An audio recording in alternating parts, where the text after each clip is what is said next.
नमस्कार मित्रांनो, मागे आपण बघू शकता आपला सोलर पंपचा सेट आहे पूर्ण. आणि मागच्या 2-3 व्हिडिओमध्ये आपण बघितलं असेल की आपलं जे सोलर पंप आहे ते चोरी गेलेलं आहे, ज्यामध्ये आपली मोटर होतं, पंप होतं, त्यानंतर चार्ज कंट्रोलर ज्याला आपण VFD म्हणतो किंवा कंट्रोलर म्हणतो, ज्यावरनं आपण मोटर ऑन ऑफ करतो ते. त्यानंतर आपला 50 मीटर केबल गेला आणि हे जे पॅनल आहेत, ह्या पॅनलला जे इंटरकनेक्ट करायसाठी वायर असतात ते चोरी गेले आहेत. म्हणजे अशा आपल्या 4 वस्तू चोरी गेल्या आहेत. आता मी जसं सांगितलं की चोरी झाल्यानंतर आपल्याला काय काय स्टेप्स करायचे आहेत, तर त्या स्टेप्स मी केलेल्या आहेत ऑलरेडी. आता नेमकं अशा प्रकारच्या घटना घडल्यावरती आपल्याला काही गोष्टी ज्या आहेत त्या करायच्या आहेत, ज्यामध्ये महावितरण कार्यालय असेल तिथं आपल्याला भेट देऊन एक ॲप्लिकेशन द्यायचं आहे. पोलीस स्टेशन असेल त्या ठिकाणी आपल्याला FIR दर्ज करायचं आहे. आता हे सगळं करण्याकरता काही कागदपत्रे लागतात आणि काही कॉन्टॅक्ट नंबर लागतात. म्हणजे ही घटना झाल्यानंतर लगेच आपल्याला ज्या संबंधित एजन्सी आहेत त्यांना माहिती द्यावी लागते. तर आता माझ्याकडे हे डॉक्युमेंट आहे आणि यावरती मी सगळे कॉन्टॅक्ट नंबर वगैरे सगळं लिहिलेले आहेत आणि पूर्ण प्रोसिजर लिहिली आहे. तर आता ती स्टेप बाय स्टेप मी कशाप्रकारे फॉलो केली ते थोडक्यात समजून घेऊया. तर मित्रांनो, आता नेमकी मी काय प्रोसिजर केली चोरी झाल्यानंतर ती आपण या ठिकाणी डिस्कस करणार आहोत. बघा, सध्याच्या काळात मागेल त्याला सौर कृषी पंप ही एक योजना आहे. त्याच्या आधी PM कुसुम सौर कृषी पंप योजना आणि त्याच्या आधी मुख्यमंत्री सौर कृषी पंप ही योजना होती. आणि सुरुवातीला ही योजना महावितरणकडे होती, त्यानंतर परत मेडा किंवा महाऊर्जाकडे गेली आणि आता परत महावितरणकडे आली आहे. तर सध्याच्या काळात तुम्हाला महावितरणला कॉन्टॅक्ट करायचा आहे जर अशा प्रकारची घटना तुमच्या शेतात झाली असेल किंवा तुमच्यासोबत घडली असेल. तर महावितरणचा टोल फ्री क्रमांक आहे 1800-233-3435. या नंबरवरती आपल्याला कॉल करायचा आहे आणि त्या ठिकाणी तुम्हाला त्यांचे जे ग्राहक प्रतिनिधी असतात त्यांच्याशी बोलायचं आहे आणि तुमची जी चोरीची घटना झाली आहे त्याबद्दल माहिती द्यायची आहे. आता त्या ठिकाणी तुम्हाला ज्या व्यक्तीच्या नावानं तुमचा सोलर पंप आहे त्यांचं नाव सांगायचं आहे, त्यांचा आधार क्रमांक तुमच्या जवळ ठेवायचा आहे. त्यानंतर योजनेमध्ये लाभार्थी क्रमांक किंवा बेनिफिशरी ID असतो, तो बेनिफिशरी ID त्यांना सांगायचा आहे. तुमच्या बेनिफिशरी IDमध्ये पूर्ण रेकॉर्ड असतं.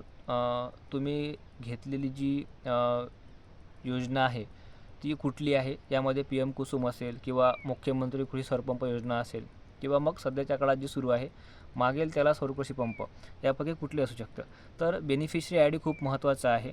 जेव्हा आपण ऑनलाईन अर्ज करतो तेव्हा तो जनरेट होत असतो आणि सुरुवातपासून ऑनलाईन अर्ज असो, तुमचं पेमेंट असो, पेमेंटची रिसिप्ट असो, त्यानंतर ह्या ज्या वस्तू आपल्यापर्यंत पोहोचतात कंपनीमार्फत, ह्या प्रत्येक वस्तूवरती एक सिरियल नंबर असतो.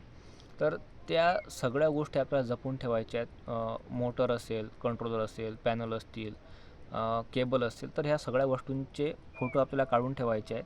त्यांचे सिरियल नंबर आपल्याला जपून ठेवायचे आहेत.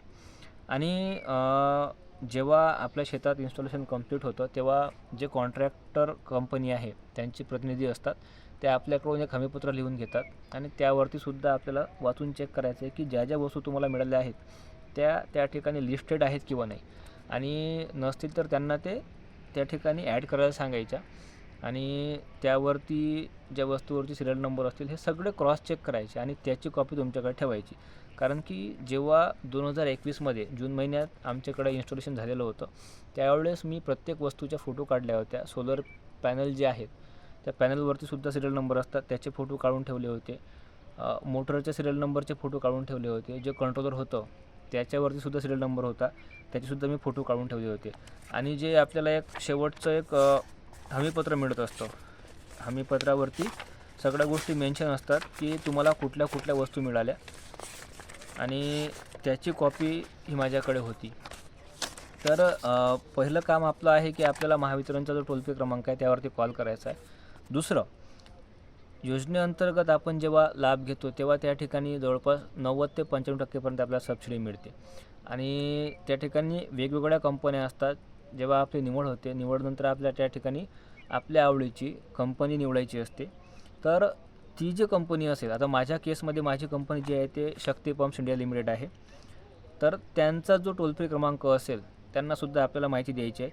आता शक्ती पंपचा जो टोल फ्री क्रमांक आहे 1800-1035 5555 या नंबरवरती मी कॉल केला आणि त्यांच्या प्रतिनिधीशी बोललो.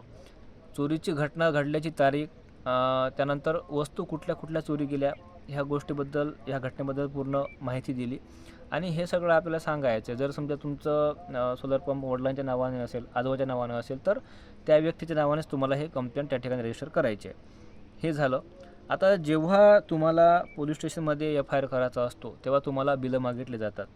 तर जर तुमचे जे प्रतिनिधी आहे, ज्या कंपनीकडून तुम्ही हे सगळं इन्स्टॉल करून घेतलं आहे, त्या प्रतिनिधींना तुम्हाला कॉन्टॅक्ट करायचं आहे आणि त्यांना बिलं मागायचे आहेत. जर तुम्हाला तिकडून बिलं मिळाली तर ठीक, अदरवाईज जर तुम्हाला बिल मिळालं नाही तर महावितरणचं जे सर्कल ऑफिस असतं प्रत्येक जिल्ह्याच्या ठिकाणी असतं, त्या ठिकाणी तुम्हाला कॉन्टॅक्ट करायचं आहे. एक रितसर अर्ज द्यायचा आहे. चोरीची घटना झाल्याचं त्यांना त्या ठिकाणी सांगायचं आहे. त्या अर्जातसुद्धा मेन्शन करायचं आहे. आणि आपल्याला बिल कशासाठी पाहिजे, कारण की चोरी झाल्यावरती आपल्याला जेव्हा पोलीस स्टेशनमध्ये एफ-आय-आर करायचा असतो तेव्हा बिल असल्याशिवाय तुमचा एफ-आय-आर होत नाही. मित्रांनो, लक्षात घ्या, आपल्याला एफ-आय-आरच करायचं आहे. दुसरं एक NCR म्हणून असतं, तर NCR आपल्याला करायचं नाही, आपल्याला एफ-आय-आर करायचं आहे. आणि एफ-आय-आर जर वस्तूची किंमत ही 10,000च्या वर असेल तर तुमचा एफ-आय-आर होतो. त्यामुळे बिल असणं आवश्यक आहे. तर ते बिल आपल्याला सर्कल ऑफिसमधून मिळू शकते किंवा मग ज्या कंपनीकडून तुम्ही इन्स्टॉलेशन केलं आहे त्या कंपनीकडूनसुद्धा मिळू शकते. तर आमच्या केसमध्ये बघा, शक्ती पंपचा जो एक नंबर आहे 7777810888, तर या नंबरवरती मी कॉन्टॅक्ट केला. आधी 1800-1035-5555 यावरती कॉन्टॅक्ट केला. त्यांच्याकडून मला हा दुसरा नंबर मिळाला आणि नंतर मला बिल मिळालं. आता जेव्हा आपण पोलीस स्टेशनला जातो तेव्हा ज्या शेतकऱ्याच्या नावाने सोलर पंप आहे त्याचं आधार कार्ड, सोलर पंपचं बिल, त्यानंतर जे काही आपण ऑनलाईन अर्ज केले असतील त्यामध्ये बेनिफिशरी ID असतो, पेमेंट केल्याची रिसिप्ट असतं, त्यानंतर जे शेवटचं आपल्याला एक रिसिप्ट मिळतं हमीपत्राची ते असतं. तर हे सगळं आपल्याला सोबत ठेवायचं आहे आणि पोलीस स्टेशनला एफ-आय-आर करायचं आहे. आणि एफ-आय-आर करतानाच आपल्याला महावितरणच्या जवळचं कार्यालय असेल त्या ठिकाणीसुद्धा एक लेखी अर्ज द्यायचा आहे आणि त्यामध्ये आपल्या कुठल्या कुठल्या वस्तू चोरी गेल्या आहे ते सुद्धा मेन्शन करायचं आहे. आता एफ-आय-आर झाल्यानंतर बघा आपल्याला काय करायचं आहे की एफ-आय-आरची जी कॉपी आहे ती ज्या महावितरण कार्यालयाला आपण अर्ज सादर केला आहे त्या ठिकाणी सबमिट करायची आहे. आणि सोबतच जो आपण कंपनीला कॉन्टॅक्ट करतो त्या कंपनीच्या प्रतिनिधीला किंवा कंपनी जो कॉन्टॅक्ट नंबर देईल त्या कॉन्टॅक्ट नंबरवर सुद्धा आपल्याला एफ-आय-आरची कॉपी सेंड करायची आहे. आता हे एफ-आय-आर करणं का गरजेचं आहे, तर जेव्हा आपल्याला शासकीय अनुदान मिळतं तेव्हा या ठिकाणी काय आहे की महावितरणनी काही कंपन्या निवडल्या आहेत आणि त्या कंपनीसोबत एक ॲग्रीमेंट केलं आहे की 5 वर्षापर्यंत सोलर पंपचं जे काही मेंटेनन्स असेल ती कंपनीकडे, आणि यामध्ये इन्शुरन्स पण कवर केला जातो. आता तुमची वस्तू जर त्या इन्शुरन्स पिरियडमध्ये असेल, तुमचं सोलर पंप, तुमचं मोटर जर त्या इन्शुरन्स पिरियडमध्ये असेल तर तुम्हाला ते परतसुद्धा मिळू शकतं किंवा त्याचं काहीतरी कॉम्पन्सेशन किंवा रिप्लेसमेंट म्हणजे काहीतरी आपल्याला फायदा होऊ शकतो. त्यामुळे एफ-आय-आर करणं गरजेचं आहे आणि एफ-आय-आरची कॉपी जी आहे ती संबंधित कंपनीला पाठवायची आहे. तर ह्या काही गोष्टी आहेत. आता एफ-आय-आरची कॉपी सबमिट केल्यानंतर कंपनी आपल्याला काही दिवसानंतर एफ-आर मागतो. एफ-आर म्हणजे फायनल रिपोर्ट. तर फायनल रिपोर्ट आपल्याला केव्हा मिळतं, पोलीस स्टेशनचे जे हे असतील म्हणजे PSI असतील किंवा कॉन्स्टेबल असतील ते काय करतील की या आपल्या चोरीच्या घटनेचा तपास घेतील आणि आता हा तपास 30 दिवसातसुद्धा पूर्ण होऊ शकतो, 60 दिवसातसुद्धा पूर्ण होऊ शकतो किंवा 90 दिवसातसुद्धा पूर्ण होऊ शकतो. तर ते त्या वस्तूचा तपास घेतील. जास्तीत जास्त 90 दिवस ते तपास घेतील आणि त्या 90 दिवसात जर ह्या वस्तू मिळाल्या तर ते तुम्हाला वस्तू परत मिळतील. जर ह्या वस्तू परत मिळाल्या नाही तर त्यांचं एक फायनल कन्क्लुजन असेल, शेवटचा निष्कर्ष असेल की आम्ही 90 दिवसापर्यंत तपास घेतला आणि या ज्या चोरीच्या वस्तू ह्या आढळून आल्या नाही त्यामुळे आमचा तपास हा पूर्ण झाला. अशा प्रकारचं तुम्हाला एक फायनल रिपोर्ट मिळेल आणि तो फायनल रिपोर्ट आपल्याला परत ज्या कंपनीकडून आपण हे पंप घेतला आहे त्यांना द्यायचं आहे. म्हणजे आपण महावितरण कार्यालयाच्या टोल फ्री क्रमांकावर कॉल केला, त्या ठिकाणी चोरीची घटना झाल्याचा उल्लेख केला, तिथे एक कंप्लेंट रजिस्टर केली. दुसरं, ज्या कंपनीकडून आपण सोलर पंप इन्स्टॉल केलेला आहे त्यांच्या टोल फ्री क्रमांकावर आपण कॉल केला, त्यांनासुद्धा चोरीच्या घटनेची माहिती दिली. त्यानंतर महावितरण कार्यालयालासुद्धा आपण लेखी अर्ज दिला. त्यानंतर पोलीस स्टेशनलासुद्धा आपण एफ-आय-आर केला. एफ-आय-आरची कॉपी आपण महावितरणच्या कार्यालयात सबमिट केली.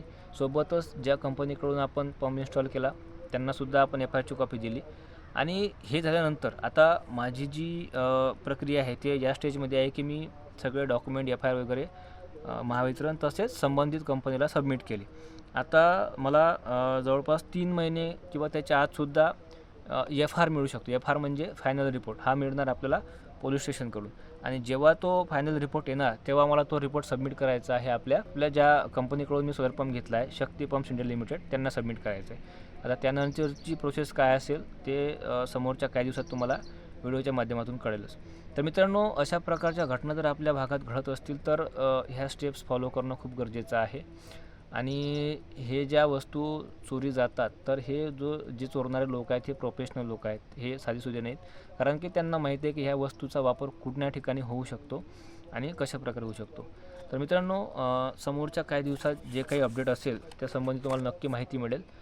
तर आपलं जे चॅनल आहे SP फार्मिंग इंजिनियर, चॅनलला सबस्क्राईब करा आणि या व्हिडिओला जास्तीत जास्त शेतकऱ्यांपर्यंत पोहोचवा. कारण की बऱ्याच शेतकऱ्यांना या घटनेची माहिती नसते किंवा अशा प्रकारच्या घटना घडल्यावर शेतकरी गोंधळून जातात. त्यामुळे गोंधळून न जाता संयमाने आपल्याला ह्या ज्या काही स्टेप्स आहेत ह्या फॉलो करायच्या आहेत. तुमची वस्तू तुम्हाला परत मिळू शकते किंवा वस्तू मिळेल नाही तरी जी संबंधित कंपनी आहे त्यांच्याकडून तुम्हाला कॉम्पेन्सेशनसुद्धा मिळू शकतं. धन्यवाद.